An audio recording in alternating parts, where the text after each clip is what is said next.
आता राज्यामध्ये रेडी रेकनरचे दर जाहीर झालेले आहेत, त्यामुळे आता मुंबई महापालिका क्षेत्रासह सर्व जागांचे दर गगनाला भिडलेले आहेत। नव्या दरानुसार मलबार या ठिकाणी प्रति चौरस फुटाचा दर सर्वात जास्त म्हणजे 65,900 रुपये इतका आहे।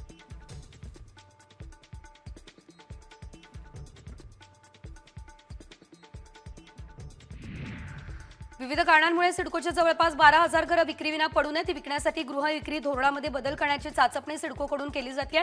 नियमानुसार सध्या पती किंवा पत्नीच्या नावे नवी मुंबईमध्ये एक घर असेल तर दुसरं घर घेता येणार नाही, मात्र या नियमामध्ये बदल करण्याच्या हालचाली असल्याची सूत्रांची माहिती आहे।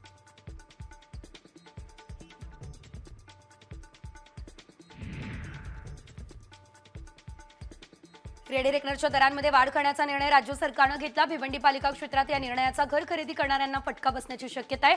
वाढीव किंमत देताना कसरत सदनिका खरेदी करणाऱ्या या प्रक्रियेमध्ये भरडला जाण्याची शक्यता आहे।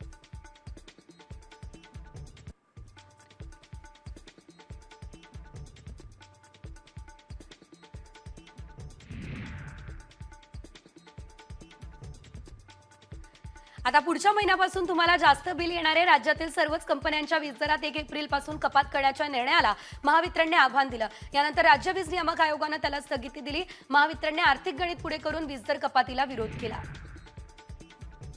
नव्या आर्थिक वर्षापासून म्हणजे 1 एप्रिलपासून राज्यात सर्व गाड्यांना फास्टॅग अनिवार्य करण्यात आलं। त्यानुसार पहिल्या दिवशी सुमारे 11,800 वाहनांना दंड भरावा लागलाय। यात सर्वात जास्त विना फास्टॅग वाहनं मुंबई पुणे द्रुतगती मार्गावर आढळली। या वाहन चालकांकडून दुप्पट दंड वसुली केलेली आहे। त्यामुळे MSRDCला 9 लाखांचा वाढीव महसूलही मिळाला।